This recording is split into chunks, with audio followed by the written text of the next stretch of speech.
Olá, aqui é o Professor Piscine, estamos iniciando mais um Piscinecast e hoje com o nosso episódio do Suma, o nosso sumário mensal, onde eu trago para você os melhores textos, documentários, livros que eu li durante o mês. E hoje nós temos muita coisa para falar, né? Dei uma sumida, peço desculpas aí por ter sumido alguns dias, mas estamos de volta com o nosso Piscinecast, firmes e fortes, e no nosso cardápio Suma de hoje. O que nós temos hoje para nossa degustação?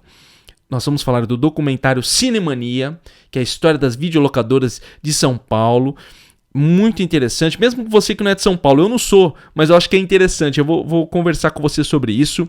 Vou falar do livro O Homem Invisível, de H.G. Wells, muito interessante também. Falaremos do livro Vida Sem Princípios, de Henry David Thoreau. Já tratamos no Piscinecast aqui livro do Thoreau, Walden, nós já tratamos aqui. Conto O Muro, de Jean-Paul Sartre. Olha, você vê, meu francês está afiado. Então, o Muro, conto muito interessante trazer aqui para nós. E um texto que eu vi na BBC, no site da BBC, chamado Aprendizado Supersticioso. Quero conversar com você sobre esses temas. Temos muita coisa para falar hoje no Suma, mas antes, como sempre, né, nós já chegamos com os nossos avisos de setembro. Praticamente outubro, né? Que eu estou tratando do mês passado. Primeira coisa, olha só. Iniciei lá no canal do Professor Piscine, no YouTube. Você que talvez esteja acompanhando isso por áudio, nos podcasts, ou então no canal do Piscinecast no YouTube, tem outro canal. Eu tenho outro canal chamado Professor Piscine.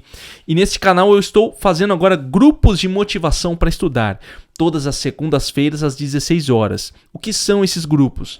São 2 horas de bate-papo, respondendo dúvidas de estudos, mandando conselho, conversando com o pessoal. É um grupo de interação. Então tem muito conteúdo para começar a semana motivado e com energia para estudar. Você que está estudando para alguma prova, concurso, acompanha aqui o Piscinecast, dá uma conferida depois lá no canal do Professor Piscine, se inscreve no canal e clica no sininho para ser avisado dos nossos grupos todas as segundas às 16 horas, horário de Brasília.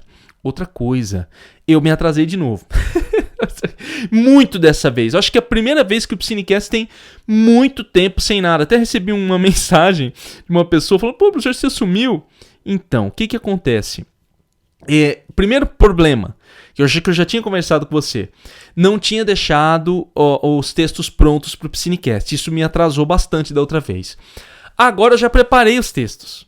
Entendeu? Só que o que aconteceu? Surgiu uma avalanche de atividades para fazer. Estou preparando uma aula nova que me pediram lá, o pessoal que está trabalhando comigo nos cursos.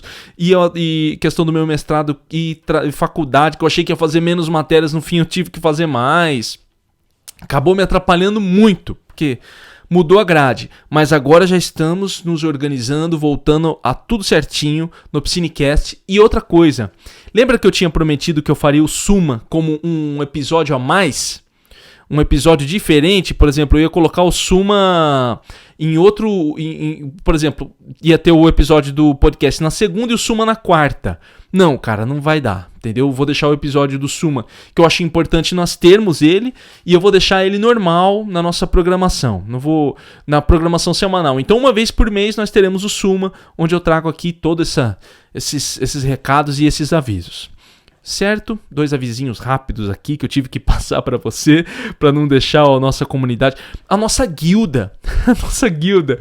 Para quem não sabe, pessoal, guilda era um termo medieval de comunidade, né? Então agora eu estou chamando nossa comunidade aqui do Piscinecast de guilda, a nossa guilda, tá? E falando em guilda, agora nós temos os recados da nossa guilda. Olha só, da nossa comunidade. Então aqui, abraços, indicações, críticas, e-mails que vocês mandam para mim lá no contato@estudareaprender.com.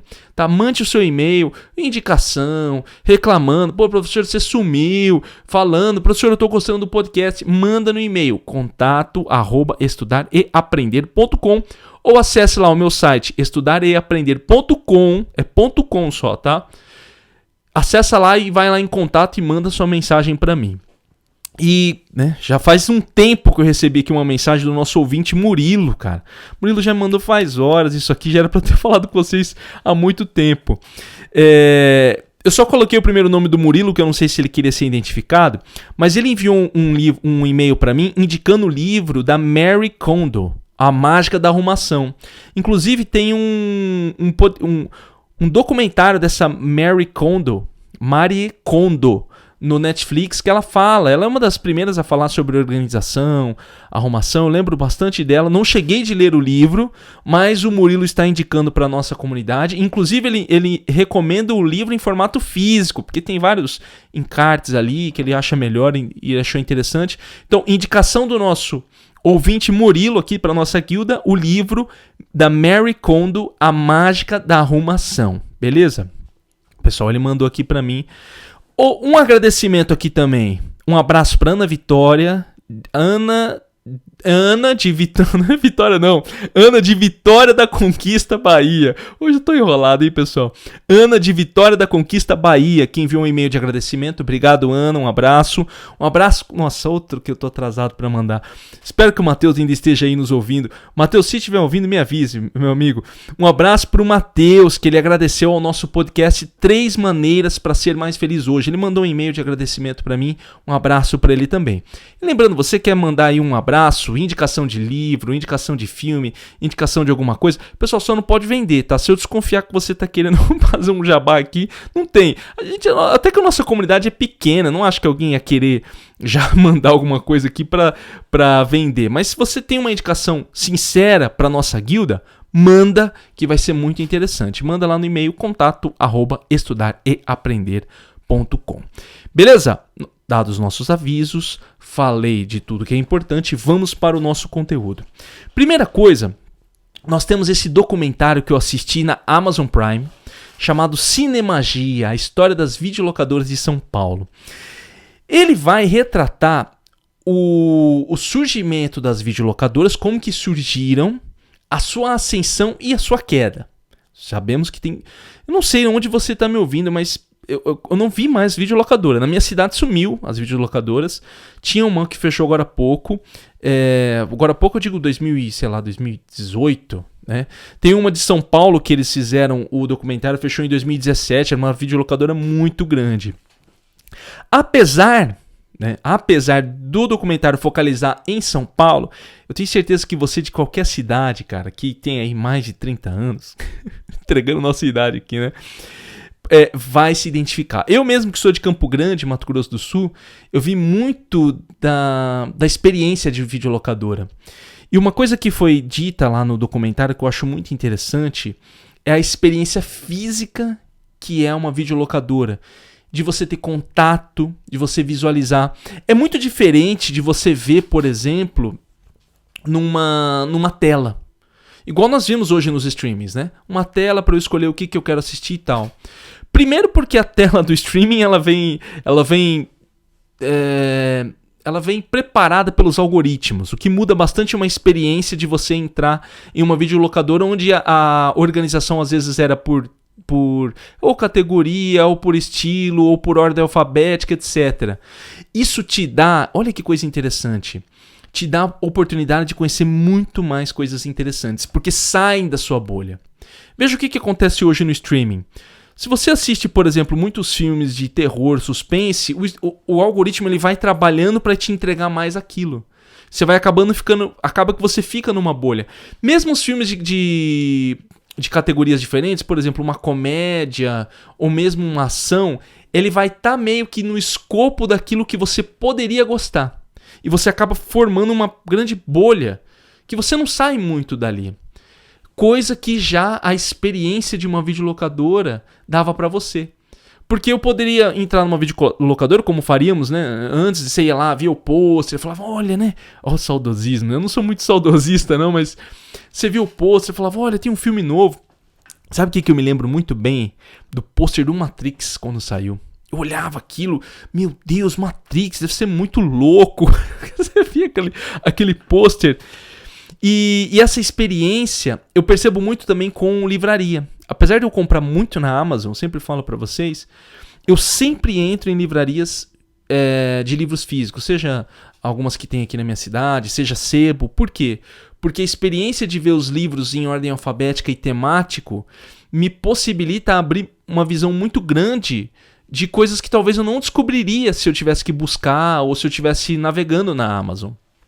Tanto que tem muitos livros, eu compro muita coisa assim que eu vi na hora. Eu vi ali e falei, nossa, livro legal, não sabia que tinha esse livro, esse tema. E acabo comprando. A mesma coisa era a experiência da videolocadora. Uma coisa que foi interessante, que foi mostrado também nesse documentário, que vale a pena você assistir, é como que a pirataria, que inicialmente ajudou a formar ali a formar praticamente as primeiras videolocadoras, porque era tudo muito obscuro, né? Eles gravavam as fitas e tal. Ele acabou sendo ela também a responsável por acabar com as videolocadoras. Ou seja, a pirataria que inicialmente ajudou também foi responsável por acabar. Porque não sei se vocês lembram, você comprava filme a R$10, você vinha, sei lá, 5 filmes, você comprava nesses camelô, esses paralelos, essas coisas assim. Então não fazia mais sentido alugar. Eu lembro que... Quanto que eu pagava o aluguel? R$2,50, eu acho que era R$2,50, uma coisa assim, você pagava aluguel, até menos. Você alugava ali R$10, você alugava um monte de fita, aí já tinha fita de videogame, você ficava no fim de semana com um monte de coisa.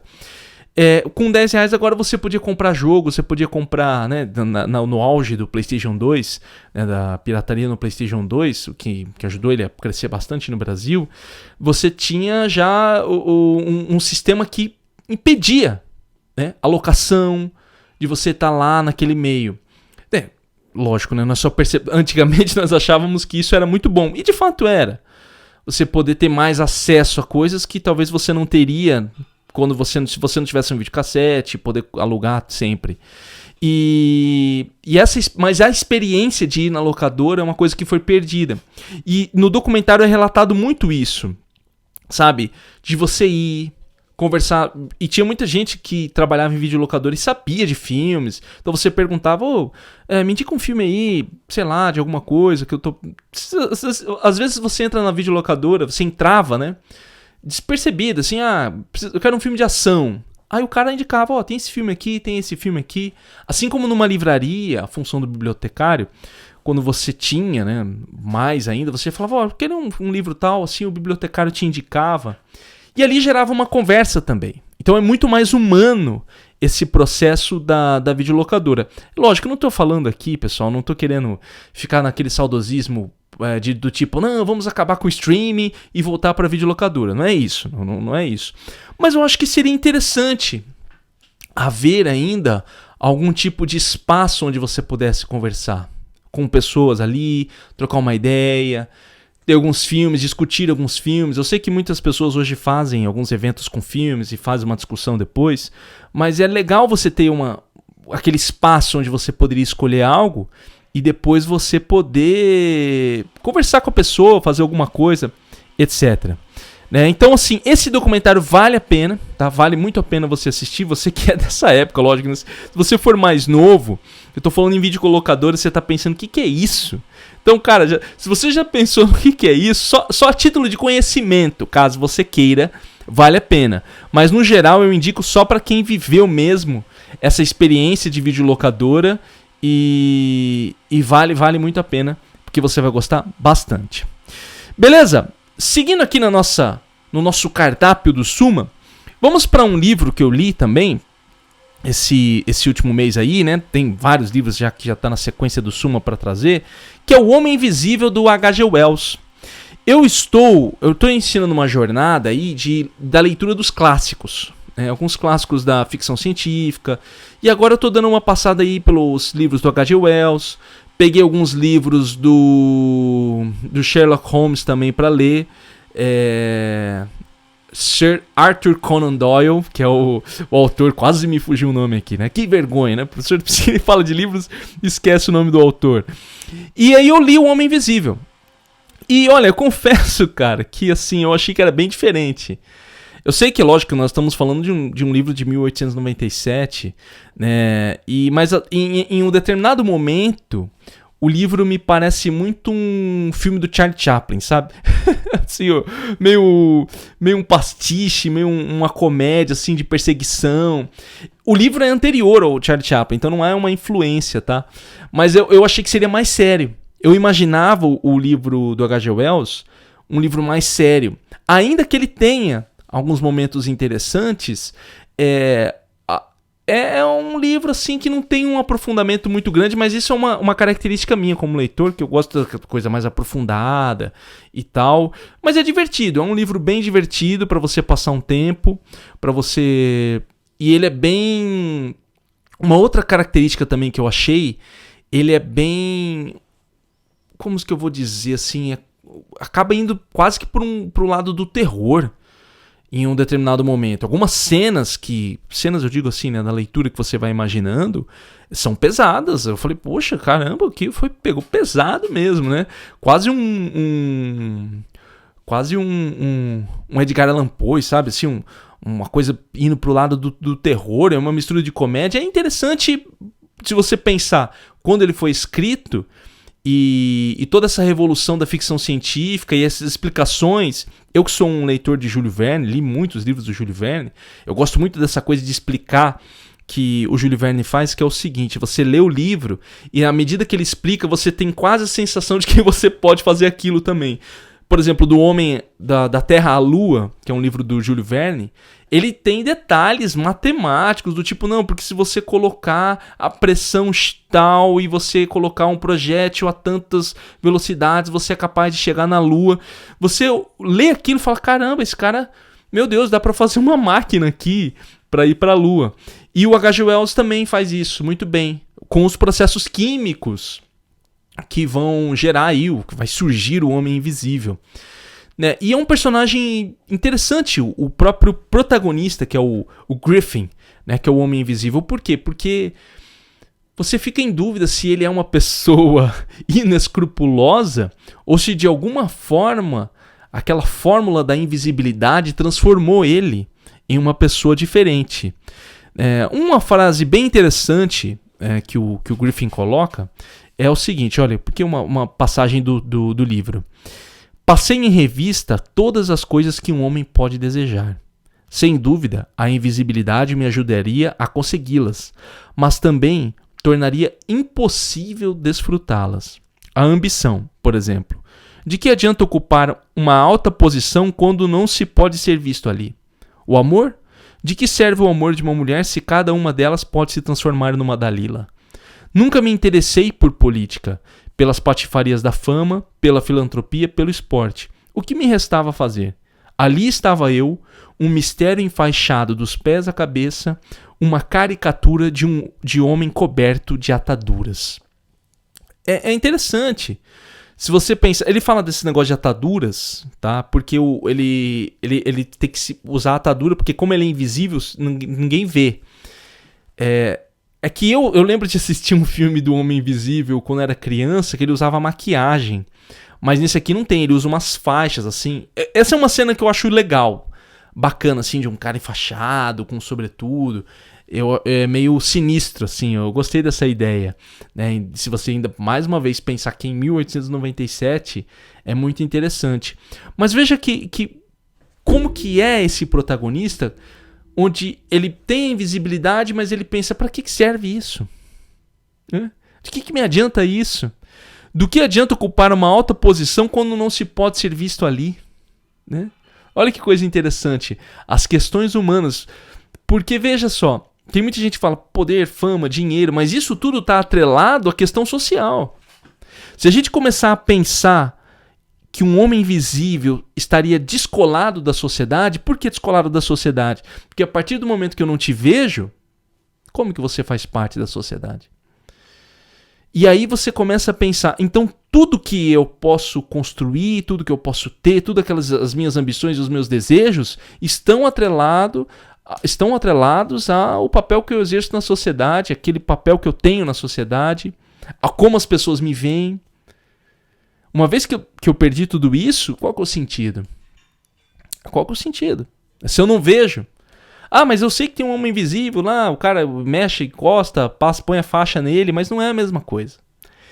Entendeu? É um dilema, né? Um dilema de um homem que buscou, através da ciência, a fórmula da invisibilidade, mas que no final das contas, quando atingiu o seu objetivo, não sabia o que poderia ser feito dali em diante. Quantas pessoas não querem tantos objetivos, tantas coisas, e quando chega naquilo, não sabe o que fazer dali em diante. Né? É o saber querer que todos falam também. Né? Muitas vezes a gente tem uma dificuldade em saber querer aquilo para a nossa vida. Como nós pegamos emprestado ou tomado das outras pessoas conceitos de sucesso, conceitos de objetivos, conceitos de felicidade. A pessoa é feliz porque viajou. Então se eu viajar eu também serei feliz. Ninguém faz uma reflexão séria daquilo que realmente quer. Conhecer a si mesmo. Acho que falamos bastante de conhecer a si mesmo aqui no Psinecast, é um tema que nós sempre trazemos. Em todo o meu conteúdo, de maneira geral. Conhecer a mim mesmo para saber se é realmente aquilo que eu quero. Voltando ao Homem Invisível, não acho que a fórmula da invisibilidade seria ruim no sentido de um avanço ou uma descoberta científica, porque querendo ou não, descobrir algo novo, algo que seria impossível para o ser humano, faz parte da nossa sociedade. É o que a gente faz através da engenharia. Pensa num avião, num navio enorme que existe. Isso tudo são grandes avanços tecnológicos da engenharia que o ser humano produziu. E é interessante, ou mesmo agora nós estamos numa corrida espacial, né? Então a nova corrida espacial, né, são avanços da engenharia que são interessantes. O grande ponto é o que fazer com aquilo, entendeu? Acaba se tornando mais uma arma do que algo benéfico, entende? É um livro que vale a pena. Tá? O Homem Invisível, assim, é lógico que eu fiz aqui uma análise com você de alguns aspectos que eu achei interessante, mas vale a pena, não dei spoiler do livro, então você vai ter cenas bem interessantes. Eu gostei bastante, assim, em alguns momentos fica meio chato, mas é porque talvez eu não sou o leitor ideal desse tipo de livro, ou mesmo com o tempo já não faz muito sentido algumas cenas que são descritas ali. Mas para passar um tempo, um livro aí para você ler, conhecer, se você que gosta de ficção científica, né, conhecer um pouco mais, se adentrar nesse mundo, vale a pena a leitura desse livro. Indico, você vai gostar bastante aí para ler, e é rápido, tá? Não é um livro enorme, naqueles livros que você fica um tempão lendo, que parece que nunca tem fim. Eu não gosto muito de livros que ficam muito tempo, que parece que não tem fim, parece que o livro não acaba e a coisa vai indo. Tá? Então vale a pena O Homem Invisível, de H.G. Wells. Tá? Tem lá na Amazon, você pode adquirir pela Amazon.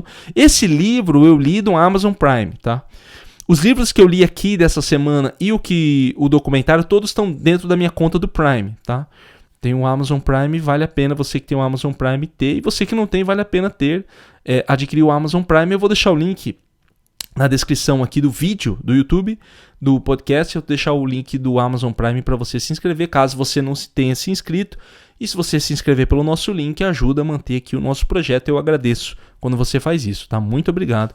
Quando você adquire algum produto da Amazon ou mesmo o Amazon Prime pelos nossos links. Não tem custo para você e você ajuda a manter o nosso projeto. Segundo livro aqui do nosso Suma deste mês, Vida Sem Princípio, de Henry David Thoreau. Olha só, mais um livro do Thoreau aqui no Psinecast, né? Nós já tínhamos feito um. Esse, na verdade, não é um livro, é um pequeno ensaio. E esse ensaio também está dentro do próprio conteúdo do Prime. É bem curtinho, mas é muito interessante o que ele coloca. Eu vou pegar alguns pontos aqui que foi trabalhado. Uma coisa que eu gosto do Thoreau é que eu me identifico bastante com ele, assim. Ele é bem crítico, né? Então, assim, ele analisa a sociedade de um ponto de vista interessante. Ele é um cara que não aceita as coisas como são, entendeu? Ele questiona muito alguns elementos que tem ali, né, na sociedade que ele está vivendo, seja a maneira como as pessoas vivem, a maneira como o Estado trata as pessoas, a maneira como as pessoas agem perante o Estado e perante as outras pessoas também.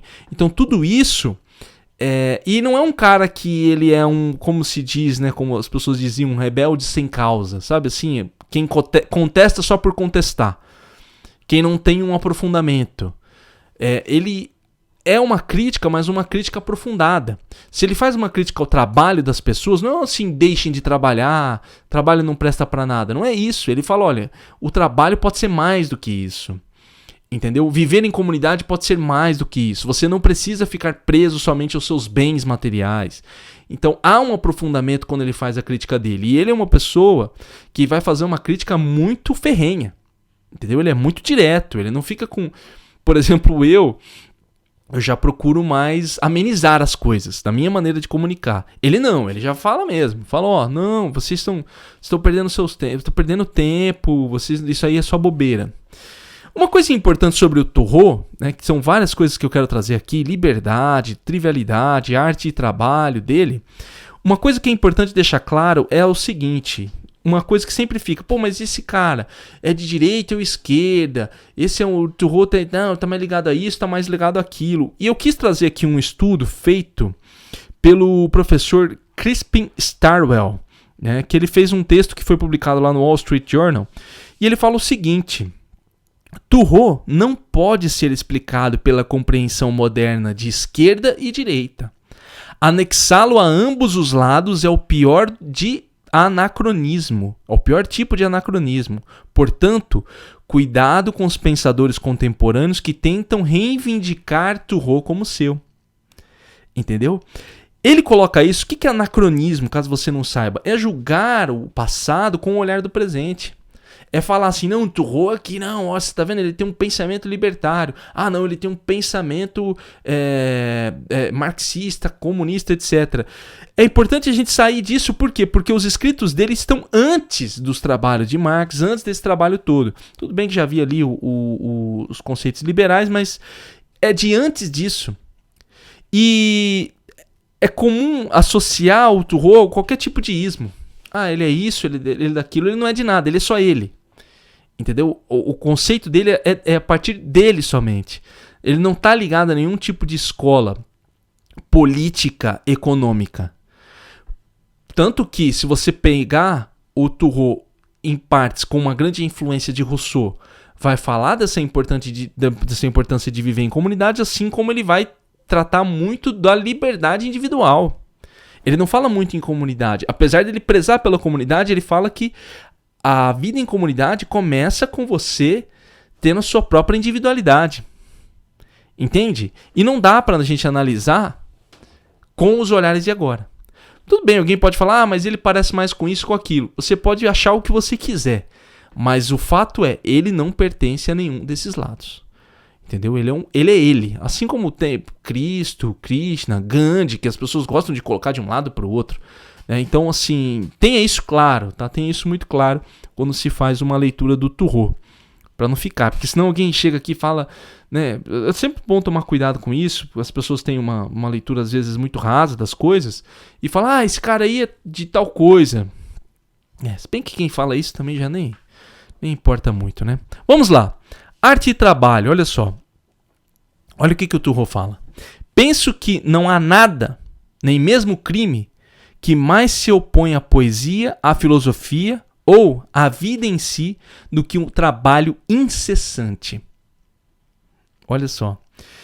Ele não está falando mal do trabalho. Ele não está falando não trabalhe. Ele fala o problema é o trabalho incessante. Não há nada, nem mesmo crime, que se opõe à poesia, à filosofia e à vida em si do que trabalhar, trabalhar e trabalhar. É importante vocês pensarem, quando a gente vê no Thoreau, que ele está vivendo naquela comunidade norte-americana de trabalho, aquilo que o Max Weber vai chamar da ética protestante, de acúmulo de capital, de acúmulo de dinheiro, de trabalho mesmo. É a característica principal. Thoreau vai olhar isso, não falando, olha, não trabalho. Ele vai falar, olha, vocês trabalham demais. E a poesia, e a vida, e a filosofia, onde é que fica? Onde que fica isso? É colocado à margem? Isso faz até a gente lembrar de um Psinecast que nós tratamos, que é a Sociedade do Cansaço, do Byung-Chul Han. Tem aqui Psinecast, a Sociedade do Cansaço, onde nós falamos sobre isso. que é preciso, esse excesso de produtividade, que é uma coisa moderna que nós vemos hoje em dia, já tinha antigamente. Só que hoje é pior. Porque aquele trabalho que era exercido, ele era um trabalho mais físico, ainda que tenha alguns trabalhos intelectuais, mas que você conseguia se desligar. Hoje, com essa conexão constante, as pessoas não conseguem se desconectar do trabalho. E aí, quando que sobra o tempo para você pensar em si mesmo, na sua vida, na sua família, na filosofia e na arte? Porque a arte foi importante. Mas seguindo aqui, olha, ainda dentro dessa ideia é o que ele fala. Se um homem caminha nos bosques por amor deles, metade de cada dia está em perigo de ser considerado como um vadio. Mas se passa todo o seu dia como um especulador, desprovendo aqueles bosques de suas árvores e tornando a terra descoberta antes do seu tempo, é estimado como um cidadão laborioso e empreendedor. Olha que interessante. Ele está falando aqui até de um conceito ambiental, ecológico. Se eu fico o dia inteiro aqui, né? Digamos que eu chego ali na minha casa e fico sentado ali fora. Se alguém passar, é capaz de falar, pô, esse cara só fica sentado aí o dia inteiro. Vagabundo. Não é isso? Não é isso? Agora, se você destrói, igual ele fala aqui, destrói os bosques, limpa os campos. Ah, esse cara trabalha, esse cara é trabalhador. Não, e mais uma vez, não há problemas em você ter o trabalho. O grande problema e a grande crítica que ele faz é esse excesso de trabalho e esse trabalho que muitas vezes degrada o próprio ambiente que a pessoa vive. Ela não olha para o campo, para onde ela está ali naquele momento e vê a beleza da vida. Ela simplesmente degrada pelo dinheiro, pelo trabalho e pelo sucesso. Mais uma provocação dele. Aqueles serviços pelos quais a comunidade pagará mais prontamente são os mais desagradáveis para se prestar. Você será pago por ser algo menos do que um homem. Normalmente, o Estado não recompensa um gênio de modo mais sábio. Ou seja, o pior trabalho é onde você vai ganhar mais. Essa é a visão do Thoreau, hein? Ele que está falando. Então, aqueles serviços pelos quais a comunidade pagará mais prontamente são os mais desagradáveis para se prestar. O que ele quer dizer desagradável? Não é o que a pessoa não gosta de fazer. São aqueles que desumanizam. Olha o que ele fala. Você será pago por ser algo menos do que um homem. Homem aqui não é no gênero, é na questão do ser humano. Você será pago para esquecer quem você é como ser humano. Para se desprender da sua humanidade. Para fazer aquilo que muitas vezes você talvez não faria se não tivesse recebendo um salário. E isso, pessoal, nós falamos, eu não estou falando aqui, por exemplo, de uma pessoa que trabalha com limpeza, não é isso. Muitas vezes, um exemplo clássico, e talvez seja a sua área de atuação, tá? Por favor, não leve isso aqui para o lado pessoal, mas é só apenas uma reflexão. Muitas vezes, uma pessoa que se diz, eu tenho um trabalho bom, vendas. Será que ela vende? Será que ela não passa alguém para trás? Será que ela não mente em prol da sua venda? Será que ela não camufla informações? Entende? Não estou falando que todo vendedor é ruim, eu só dei um exemplo aqui. Até que ponto essas vendas que a pessoa faz não desumanizam ela? Moralmente falando. Entende? Então são coisas que o Thoreau já estava observando em 1800... Tô com a data aqui do do Homem Invisível. Não é 1897 não, é outra data. Século XIX. Século XIX, acabei de ver aqui que eu tô vendo o meu registro aqui. Então ele escreve isso no século XIX. Imagine se ele vivesse hoje, onde os escrúpulos eles praticamente se perderam. As pessoas têm orgulho de falar que são inescrupulosas. Mais aqui alguns conceitos sobre trivialidade da vida sem princípios. Olha o que ele coloca. Apenas o caráter daquele que ouve determina o que deve entrar e o que deve ser bloqueado.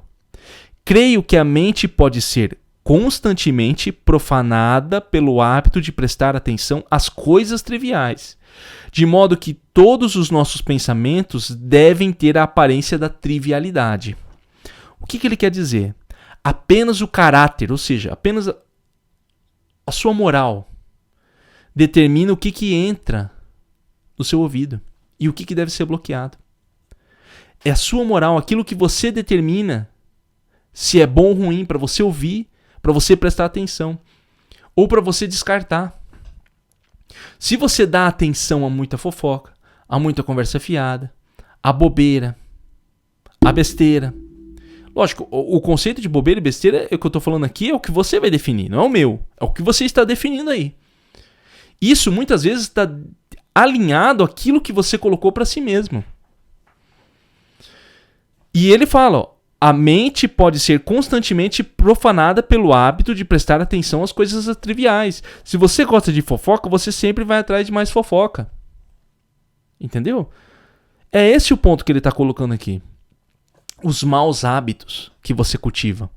Ele fala que os pensamentos passam a ter a aparência daquela trivialidade. Isso que ele diz é muito profundo. Veja só, ele não é nenhum psicólogo. Se eu fico pensando, conversando e dando atenção a somente um determinado assunto, os meus pensamentos serão permeados por aquilo também. O que eu pensar vai estar permeado por aquilo também. Se eu só falo fofoca. Eu estou dando exemplo da fofoca aqui, pessoal, que surgiu agora na minha mente, tá? Se quem gosta não tem problema, tá? Cada um aqui a gente tem liberdade, cada um fala o que quer, se quer, gosta de fofoca e gosta de falar da vida dos outros, seja feliz. Eu só estou colocando aqui um exemplo, tá? Se você fica ali falando mal das vidas das pessoas e tal, aquilo começa a fazer parte do seu processo de pensamento. Então tudo que você pensa está permeado por isso. Olha o fulano, olha o ciclano. Você passa a julgar mais os outros. Você passa a querer falar mais mal dos outros. Imagina, se uma pessoa está o tempo inteiro ouvindo fofoca, ela dá atenção para aquilo, ela gosta. De repente ela vê alguém fazendo alguma coisa, o que ela faz? Ela pega o telefone dela, fulano, você não sabe o que aconteceu aqui. Olha aqui o fofoca quente. Pega o celular, por quê? Porque ela tem necessidade de falar. Formou um hábito ruim daquilo. Entende? Um hábito ruim. Como eu disse, você que tem que ter a... Eu acredito que você que precisa analisar e chegar à conclusão daquilo que você quer para si. Será que isso está fazendo bem para você? Esse é o ponto. Às vezes as pessoas falam assim, não, eu não... Igual você falou, professor Piscine, eu gosto de fofoca mesmo, não sei o quê. Beleza. Agora vem a segunda pergunta. Isso está fazendo bem para você? Essa é uma pergunta que exige muito mais. E você precisa pensar nela. Seguindo aqui, vamos lá, que senão não vai dar tempo. Temos muita coisa ainda. Liberdade. Olha o que o Thoreau fala sobre liberdade. Chamamos essa terra das pessoas livres? O que é libertar-se do rei George e continuar como escravos do rei preconceito? O que é nascer livre e não viver livre? Eu estou falando aqui do rei George por causa da colonização inglesa que houve lá na América do Norte e o processo de independência norte-americano. Né? Eles se libertaram do rei George, o rei inglês. Mas o que adianta você se libertar do rei George e ser escravo do rei preconceito? Né? Por isso que eu falo, se o Thoreau vivesse hoje, ele ia ficar maluco. Ele falou, vocês são escravos do celular, da tecnologia e da trivialidade. Como ele fala, para não falar outro conceito, eu vou usar o termo dele, da trivialidade. Não consegue se desprender da trivialidade. Não consegue se desprender da tecnologia. Entende? O que é liberdade? O que é ser uma pessoa livre? Não, eu sou livre. Entendeu? Eu sou livre, mas você não consegue ficar longe do seu celular. Não, eu sou livre, mas você não consegue ficar sem beber ou fumar. Ainda que seja um vício, tá? Eu estou tratando isso aqui com muito cuidado. Eu sei que não é só uma questão de querer, dependendo do nível que você chega, já não é só mais uma questão de querer. Existem outros mecanismos aí, neurológicos, psicológicos, que acabam atrapalhando. Mas é importante você ter esse raciocínio. Também ter esse raciocínio. Até o quanto você tem de liberdade, inclusive em relacionamentos. Entende? Ah, eu sou livre. Será que você é livre? Ou você é preso? Sua família, alguma outra característica, alguma outra coisa. Então, pessoal, veja só. Esse livrinho curto, é um livrinho pequeno, é um ensaio do Thoreau, mas que traz muitas coisas. Ele sempre vai trazer muitos conceitos interessantes. Eu vou trazer também no Psinecast a desobediência civil, que já está nos nossos scripts aqui, nos nossos resumos prontos para trazer. Você já pode ouvir também depois o Walden, tem aqui no Psinecast, escute depois o Walden, que vale a pena também, do Thoreau, onde ele faz uma análise muito profunda da vida e dos seres humanos aí na sociedade. Vale a pena ouvir o Psinecast do Walden, que nós temos aqui. Vamos lá para mais um. Esse aqui vai ser uma porrada, hein? Mas vamos lá, estamos em 40 minutos aqui do nosso Psinecast. Olha só. O Conto Muro, de Jean-Paul Sartre, também disponível no Amazon Prime, tá? Grátis, você vai pagar nada se você tiver assinar o Prime, vale a pena, um livrinho bem curto. E o que acontece? Esse livro já é mais profundo, Sartre já entra mais num tipo de literatura que eu gosto mais, que é filosófica, com várias camadas de entendimento. E, inclusive, para esse conto específico, eu tive que recorrer a 2 artigos científicos, tá? Mas, assim, calma, não vai ficar nada complicado aqui. A gente ainda mantém a nossa simplicidade aqui no Psinecast, tá? Só deixei claro que eu me recorri aqui a 2 trabalhos, tá? Do Gabriel Engel Ducati, né? Onde ele faz uma análise da angústia, de Hegel, e um artigo do psicólogo Tiago Cittoni, que ele vai falar sobre o fenômeno, a morte como fenômeno existencial. Então, esse é um conto pesado, cara. Ele é um conto pesado. Eu tenho trazido umas coisas aqui, né, pra vocês verem. Acho que o Suma, ele é muito o que eu leio, assim, fora dessa literatura mais de desenvolvimento pessoal, né? Que aí entra numa parte mais aprofundada. Então, o que acontece aqui? Eu vou direto no conceito do Sartre, mas antes de passar do conceito do Sartre, deixa eu só pegar aqui uma coisa importante, que é o conceito de morte para Sartre, que é um fenômeno existencial. Isso é importante deixar claro assim, porque Sartre, ele não tinha essa crença em Deus.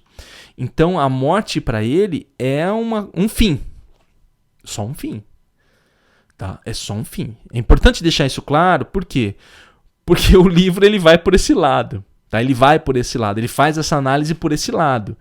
Então, às vezes tem muita gente que acompanha aqui o Psinecast, sabe que eu sou católico, tenho a minha crença, toda essa questão da vida após a morte, que tem uma crença pessoal minha. Mas o Sartre não tem. Então, assim, não se surpreenda caso você queira ler esse livro, tá? Não se surpreenda com como ele coloca ali o fenômeno da existência. Porque ele é bem incisivo, tá? Ele é bem incisivo. Veja só, o que acontece? Nesse conto aqui, são personagens que eles estão prestes a morrer, eles estão presos. E esse é um livro interessante porque é um livro que é escrito depois do próprio Sartre ter sido preso no período da Segunda Guerra, né? Ele que era contra o nazismo e toda aquela coisa, ele foi preso. Então ele meio que experienciou isso também, de estar quase ali num local que poderia morrer a qualquer momento. Mas nesse livro em específico, os personagens eles vão morrer. Já está decretado, vocês vão morrer, vocês serão fuzilados. Então já começa tenso o negócio, né? Já começa pegando ali a mente angustiante. E aí, vamos analisar aqui. A primeira coisa é encarando a morte de frente que ele coloca. Olha só, o que o personagem fala? Personagem principal, que está narrando. Eu nunca pensei sobre a morte, porque nunca tive qualquer razão para isso. Mas agora o motivo estava aqui e não havia nada a fazer além de pensar sobre isso. Ninguém fica pensando sobre a morte. Entendeu? Apesar de algumas ordens religiosas, por exemplo, os beneditinos, dentro da regra de São Bento deu essa orientação para pensar a respeito da morte, até como morrer para si mesmo, viver para Deus, está dentro da ordem monástica. Normalmente as pessoas nem gostam nem de falar. Eu não sei nem quantas pessoas já não desligaram aqui o Psinecast, ou lá no vídeo, que agora o vídeo eu deixei as marcações de tempo, já pulou, falou, não, nem quero saber disso aí não, professor, sai fora, tô fora, entendeu? Já pulou fora. Então quase ninguém pensa a respeito disso. E o protagonista é interessante que ele fala, eu nunca pensei, porque eu nunca tive razão para pensar na morte, mas agora eu só tenho isso para pensar, porque eu estou preso, não tenho o que fazer, e eles estão falando que eu vou morrer em breve. eu irei morrer em breve. E ali ele começa a pensar a respeito daquilo, pensar tudo que aquilo fez na vida dele, o que foi a vida dele, o que aconteceu, né? E ele ainda tem essa possibilidade, porque tem muitas pessoas que nem têm essa possibilidade. E ali começa toda a trama do conto, né? Pensar a respeito da finitude da sua própria vida. Inclusive isso é um exercício bom, né? Agora falando na questão monástica, né? De você aprender a valorizar o presente. Valorizar a vida que você tá. Sartre não é tão positivo assim, né? Mas eu sou mais positivo em relação a isso, né? Não só de analisar sua vida de um modo pessimista, o que valeu minha vida, ou coisa do tipo, mas simplesmente você valorizar o momento que você tem. O momento que você tem agora. Esse é um ponto importante. Veja o que ele faz quando ele fala sobre relacionamento. Aqui também, mais uma vez, o protagonista do conto. Nas últimas 24 horas eu vivi ao lado de Tom, que era um outro camarada dele que estava lá. Eu o ouvira. Eu tinha falado com ele e sabia que não tínhamos nada em comum.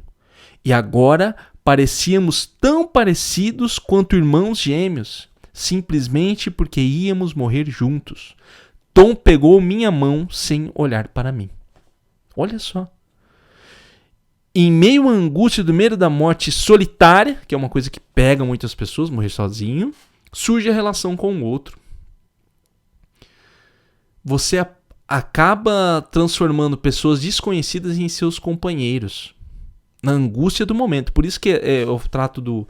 No texto, pessoal, você que quer se aprofundar um pouco mais nisso de angústia, da morte aí, tá? Que eu não fiz aqui no Psinecast, mas no texto do blog lá do estudareaprender.com, eu coloquei mais detalhes, tá? Dessa definição de angústia e morte pelos 2 trabalhos científicos que eu apresentei lá.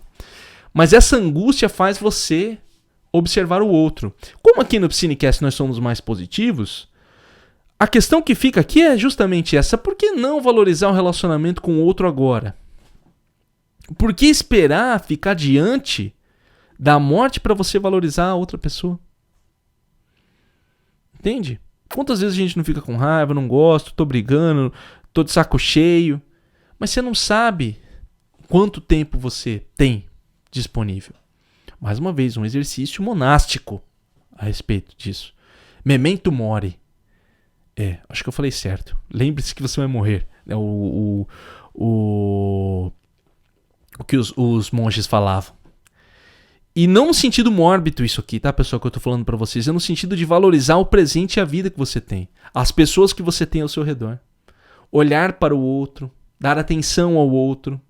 Às vezes nós ficamos tão presos a nós mesmos, a nossa própria mente. Quem fala isso pra vocês é uma pessoa bem egocêntrica, né, que eu sou, e eu tenho que trabalhar bastante isso comigo. Aprender a valorizar mais os outros, a dar atenção aos outros, a conversar com os outros, a entender o lado das outras pessoas também. Seguindo aqui, olha o que ele fala. Mais uma vez, nosso protagonista aqui. Quão loucamente corri atrás da felicidade, das mulheres e da liberdade. Por quê? Eu queria libertar a Espanha, eu admirava Francisco Pi Magal, entrei para o movimento anarquista, discursei em reuniões públicas, levei tudo tão a sério como se fosse imortal. Esse aqui eu gostei. O idealismo, sabe? Assim, as causas que nós criamos para a nossa vida. Aqui, você vê, tem tanta gente que morre por causas importantes, né, que nós chamamos de mártires. A análise que o Sartre faz aqui é o seguinte: pra quê, cara? Nada vale a pena diante da morte. Levou tudo tão a sério. Não, eu vou lá, eu vou fazer, eu vou lutar pelo direito, vou lutar por aquilo. Não tô desqualificando aqui quem faz isso. Só tô falando que às vezes é levado tão a sério isso que a sua vida corre risco. E quando se está diante da morte, nada disso já vai valer a pena. Você fala, cara, pra que eu fiz isso, bicho? Pra que eu fui falar isso? Pra que eu fui viver isso? Pra que eu fiz isso aqui da minha vida? Pra que eu fui por esse lado? Pra que eu lutei por isso? Pra que levar tão a sério isso em vez de viver apenas? São ideais tão elevados e que muitas vezes não tem sentido. Muitas vezes não tem sentido. Eu gostei disso que ele colocou. É uma frase tão profunda que nos leva a pensar sobre as próprias escolhas que fazemos na nossa vida. Às vezes levamos tão a sério as escolhas, os idealismos, aquilo que a gente tem, que esquece de fazer o principal, que é viver. Eu vejo esse conto mais como exercício à vida. Apesar dele ter esse caráter dele existencialista, eu vejo como um convite à vida. Um convite a gente pensar sobre a nossa própria vida. Olha o que ele fala. Mais uma vez o nosso protagonista. Naquele momento, senti que toda a minha vida na minha frente... naquele momento, senti que tinha toda a minha vida na minha frente e pensei, é uma mentira maldita. Eu tô falando, eu gosto de como ele pensa. O que ele quer dizer que a vida dele é uma mentira? Que tudo que ele escolheu fazer, tudo que ele desejou, tudo que ele fez da vida dele não valeu a pena. E que se ele tivesse voltado atrás, ele mudaria tudo. Isso nos leva também à reflexão das escolhas que nós fazemos enquanto nós estamos presentes. Agora, nesse exato momento. Estamos presentes na vida, estamos vivendo. Quais são as escolhas que nós fazemos? Para que não chegue no final, a gente olha e fala, cara, é uma mentira maldita. Entendeu? Por que é uma mentira? É uma pergunta angustiante. Imagine se olhar para trás e falar, cara, o que eu fiz na minha vida? Fiquei aqui, trabalhei, eu não conversei com quem eu queria conversar, eu não vivi com quem eu queria viver, eu não aproveitei o que eu queria aproveitar, eu não li os livros que eu queria ler, justamente porque fiz escolhas que não foram boas. Ele mesmo aqui chega na conclusão de que os ideais da vida dele não valeram a pena nada. Nada. E agora não tinha que ser feito. Não tinha que ser feito. Tá? Então, assim, aqui eu fiz muito superficial, tá? Eu não dei spoilers aqui. Vale a pena você ler o livro, tá? Vale a pena você ler esse livro com essa mente aberta, tá? Com uma mente bem aberta. Ele é um livro interessante, leva a uma reflexão muito grande. Então, é o tipo de livro que eu gosto bastante, mas vale a pena você ler assim, com calma, tranquilidade e pensando a respeito desses pontos que eu coloquei. Está disponível no Amazon Prime, gratuitamente para quem é assinante do Prime. Seguindo aqui para o nosso último assunto, olha, acho que vai dar tempo, hein? Não vamos extrapolar muito o tempo, não. Nosso último assunto do Psinecast Suma. O nosso último assunto é o aprendizado supersticioso. Tem um artigo que eu vi no site da BBC, como eu lido com a aprendizagem, eu achei interessante trazer aqui para o nosso Psinecast. E o que significa isso aqui? Olha só. O artigo inicia da seguinte forma. Quase toda semana surge um artigo novo descrevendo os comportamentos de um indivíduo de sucesso, com a promessa implícita de que, usando as mesmas técnicas, nós também podemos conseguir fama e fortuna. E aí lembra daquelas coisas, dormir 4 horas por dia, acordar às 4 da manhã, arrumar sua cama, fazer networking, tudo aquelas coisas, entendeu? E o que ele quer dizer com esse aprendizado supersticioso? Ele quer dizer justamente com aquela ideia de que se o fulano faz, eu também consigo. Se ele consegue, eu também consigo. Veja bem, o grande ponto aqui não é falar que mas significa que é impossível, se alguém conseguiu eu também não consigo. Não é isso. Mas é você analisar isso criticamente. Porque isso cola muito fácil. Essa ideia de que eu consigo porque alguém fez, eu consigo também, ela está dentro do nosso próprio cérebro. Olha o que ele coloca. Ó. O cérebro está sempre procurando associações entre dois eventos. Geralmente isso é correto, mas às vezes confunde coincidência com casualidade, o que nos leva a atribuir sucesso a algo arbitrário, como a cor do bloco de anotações ou o número de grãos de café, e não ao talento e dedicação ao trabalho. Então, por exemplo, sei lá, o cara lá, ele é um empreendedor de sucesso, faz milhões, sei lá, que é o padrão de sucesso moderno. Então eu vou usar o padrão de sucesso moderno. O mega empresário que faz milhões. Aí alguém pergunta pra ele, nossa, como? Dá uma pergunta também, né?